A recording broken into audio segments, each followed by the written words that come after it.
ব্লগটা ছিল সানডে, তো সানডে উঠতে লেট হয়ে গেছে, তার জন্য ওয়ার্কআউট করে ডাইরেক্ট চলে এলাম লাঞ্চে। লাঞ্চের খাওয়া দাওয়া আজকে বহুত কিছু ছিল। বলো জিমের খাবারের ডায়েট তো মেনটেন করতে পারি না, সাপ্লিমেন্ট ইউজ করতে পারি না, মেলা খরচা, খুব খরচ।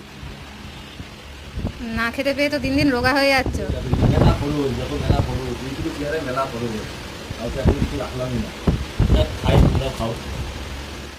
বডি বানাতে গেলে এত ফল খেতে হবে, এ তো মেলা খরচা গো। এমনি খরচা শেষ হয় না, তারপর আবার বউয়ের নতুন নতুন আবদার। এখন ফিশ ট্যাঙ্ক কিনতে যাবো, তাই এলাম দোকানে ফিশ ট্যাঙ্ক কিনতে। এই দোকানে পছন্দ হলো না, তার জন্য আবার আমরা বেরিয়ে গেলাম খড়ি, আমার শ্বশুরবাড়ি এলাকায়। তো ওখান থেকে নিয়ে এলাম একখানা বোল আর ফিশ ট্যাঙ্ক।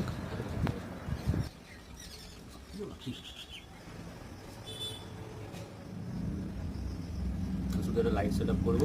ডেকোরেশন করার পর ঠিক এরকম লাগছিল। এটা full moon betta, imported from Thailand.